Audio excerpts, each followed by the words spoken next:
live at 5. It's offer review. And boy, we got some more special sneak peeks of Black Friday. Multiple vibes like Heroes for Hire is the devs being lazy.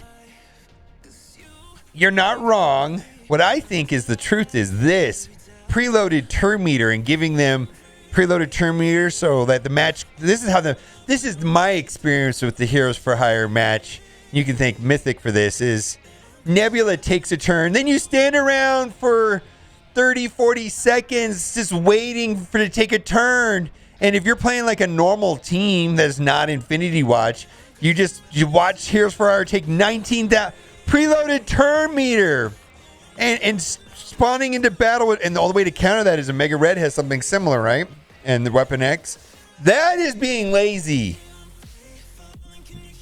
This is also kind of garbagey. But I think it's because the problem with the turn meter is that you roll in with a secondary tier team like Black Order. I mean, granted, they're a whole year old or something, and now they're just like ancient history. They get wiped because they take 19,000 turns in a row. 9,000, not exaggerating. It's a lot of turns. Alina Leapfrogging is actually broken. Yes, slingshot, or as they call leapfrogging, broken. Finished with 1 second left, battling for 5 or 2. Finished at 22.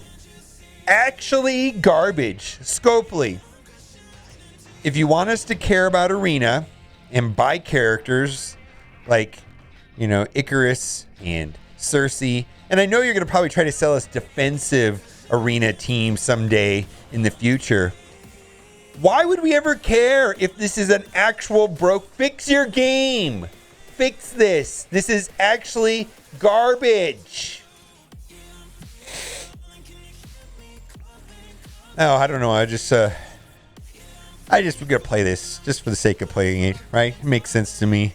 And then lastly, all right. So I guess they brought this offer back, and it's not available in my account. And I don't know why it's not in my account, but it's in other people's accounts.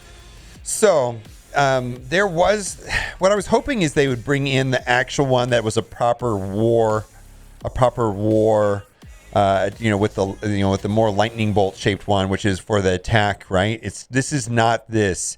So this is war currency, which if you don't have an abundance, but I do have an abundance of these, and you need to get like characters like Maria Hill or Teal Gear or something like that, and then those are the defensive boosts. I would not buy this if it was in my account, but I would buy the one if it was for the war attacks, right? But this is not that. It is something else, but this would save me on Blitz currency. Let's get into the rest of the offers. We're going to slip over. For some reason, it's not showing up in my account, showing up in everybody else's account, but not mine. All right, Defiant Orb offer. We got a bunch of scary offers right here. Defiant Orb offer. So this is the event campaign orb, which has basically has Cersei on the sides and random character in the middle with a higher drop rate from her. If you're just looking for Cersei, a little over 5 character shards per orb. Also Sharon Carter's in this orb. I think Hulk is in this orb too. I think got to get those Hulk shards. Am I right? Yeah, I think it's better to spend $20 on power cores and just spend the 50 refreshes than to do this. But anyways, boy, this gold promotion credits, Kraken Snackola. I feel like they've sold better offers than this in the past, but basically you can buy this offer twice for $100 and you could take a single character, almost, not quite, but almost a single character from 5 to 6 stars. You buy this offer twice, spend $150, you could take a single character from 6 to 7. No, I'm not doing it. That's a Kraken snack. Gobble it up, man. Ugh. Black Friday sneak peek gear. My pricing on this at best is 10 cents a piece. So if there was 100 ABCs here for $10, maybe. But this is not a great deal. Move on. Master of Matter offered. Now this is the proper Cersei orb. So this orb right here has a minimum 6, maximum 180, average is about 9. The volume at $3 a piece. That's $6. That's a gear tier 14. A armory 14 orb, about $1. Let's say, at being generous there. maybe $7 value. Let's move on. They have sold, and I think the best price to buy these is 100 T3s for $1. If there was like 200 or 100 there, maybe, but this does not seem like a fantastic deal. This is kind of stingy in my opinion. Do what you got to do. All right, here. I like this. I do like this. And the reason why I like this is helping me in Doom 2.3 revive my characters. The tech node is garbage. So I bought this and I thought it was a good value if you're struggling in Doom 3 or 2.3 or wherever you're struggling. It did seem to help. So I did like this. If you are, just the tech nodes are just really hard. It is what it is. Let's move on. Target X offer. So X23. So this is in advance of Doc Ock coming in for legendary event, which requires 5 members of the X Force. X23 is the best character on the team. Someone in chat asked me, should I take my Doc Ock to 5 red? And I believe it came back like almost 70% of chat said yes. And is he playable in Doom? Not really. He's barely playable. Someone, Oz was saying that he has a 7 red Doc Ock and they're barely playable in the Doom tech. We need a tech raid character of some sort. Not a lot of good choices. I've been started using Lady Deathstrike with mixed results. She seems okay, but she's not really a raid character. But the older characters like Minerva and Shuri just fall over and die. They have no health pools at all.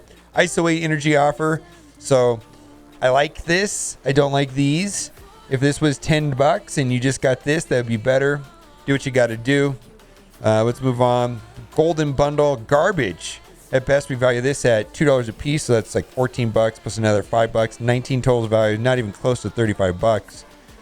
Trash. More trash. Again, the offer for $15 above that had the 1,000 campaign energy is a better way of acquiring green ISO if that's what you're looking for. All right. Exclusive trading offer. I value these at $1.50 a piece. So we got $6 plus another $2, maybe $8 value. Doesn't quite add up to $20. Let's move on.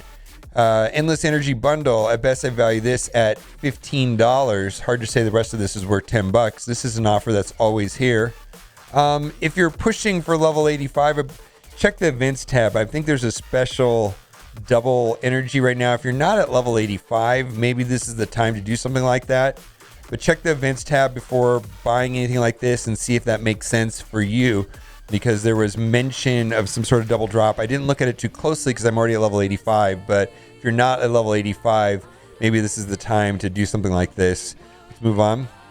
War consumable bundle, pack of shame. No, none of this stuff is worth talking about. I wanted to talk about this right here. And I understand some people save cores and they say they only save cores and they save cores for, and I my opinion is this, that the best place to spend cores is as 50 refreshes, and refreshing the 50s is probably the best value for cores in my opinion. In my valuation of this is a gold orb at $2, training orb at $1.50, which is $3.50. To purchase 600 cores would cost almost $8. So I think that is absolutely garbage.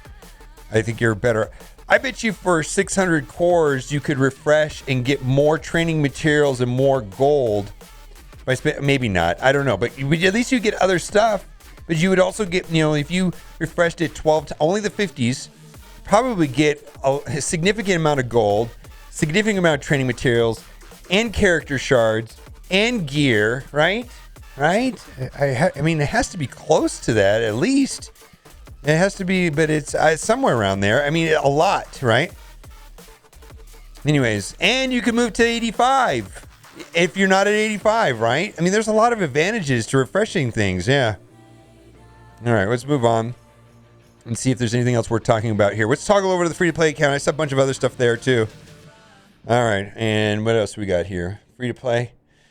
We're going to skip past all of the duplicate offers there. Ooh, Sentinel, the Spaceway offer, Silver Surfer, 50 character shards for $35. Plus, they give you a training orb and a gold orb. That's worth about $3. We just talked about that. Here's the deal. He's one of the better characters of the game, probably one of the top 5 plug-and-play characters of the game. There's no question about that. And yes, so there's very few characters worth $35 for 50 shards. The problem I have with this is back in the day, they used to sell 50 character shards for 20 bucks. And now they've raised the price on him. And I probably wouldn't be bothered. Now, the other thing, too, is that he is currently in the raid milestones, but he's leaving the raid milestones here shortly. Probably, any day now, right? He's leaving the raid milestones. He's no longer to be in there. I believe only 3 more days. It's done. And then they're going to replace him with somebody else, or maybe they're going to do nothing. I don't know. But do what you got to do. If you don't have him unlocked, I get it. Maybe it's worth it if you don't have him unlocked. But yeah, who knows where he's going to go after that. He's pretty much going away. All right, let's keep going down. Let's see if there's anything else worth talking about. All right, so X-Force Orb. This is in advance of Doc Ock event, which is just around the corner. 5 members of the X-Force unlock Doc Ock at 5 stars. Inside this orb is also not only is Domino and X-23, but you can see Teenage Warhead kind of hiding back there, right? And then also hiding in this orb is Cable and Deadpool, which is not great if you have them already. And then this could just give you extra shards of characters you don't want. So keep in mind, it comes with all 5 characters.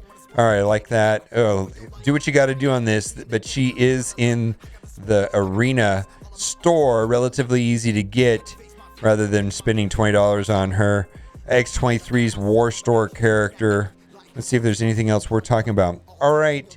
Dark Dimension 5 is starting next week, which is kind of interesting. I'm waiting to post any of my recommendations on upgrading characters and planning for Dark Dimension 5 until we can see what is the tempo and theme of Dark Dimension 5. There's a drastic contrast between Dark Dimension 2 and 3 and 4 as the way they played out. Like for me, I upgraded Shield Trooper for Dark Dimension 3 and he was completely useless even though he's cheap. And a lot of people, I asked the question to Chase, did you upgrade any characters for Dark Dimension 4 that you thought were a waste? And a lot of people said, well, yeah, I upgraded Sabretooth because he was cheap, and then he really wasn't that useful until he got reworked recently with Weapon X. And I was unhappy with him, but now I'm not. And so I believe there was a bunch of characters and that people upgraded early in advance of knowing how Dark Dimension 4 was going to play out. And I don't want people to do the same thing for Dark Dimension 5. Someone asked me, should I upgrade Symbiote Spider-Man? I says, just wait and find out. Kestrel, I'm up. The only character I've started working on is Kestrel, but what if that's a mistake? All right, we'll find out more next week. All right, guys, thanks for watching. Keep on gaming. Bye.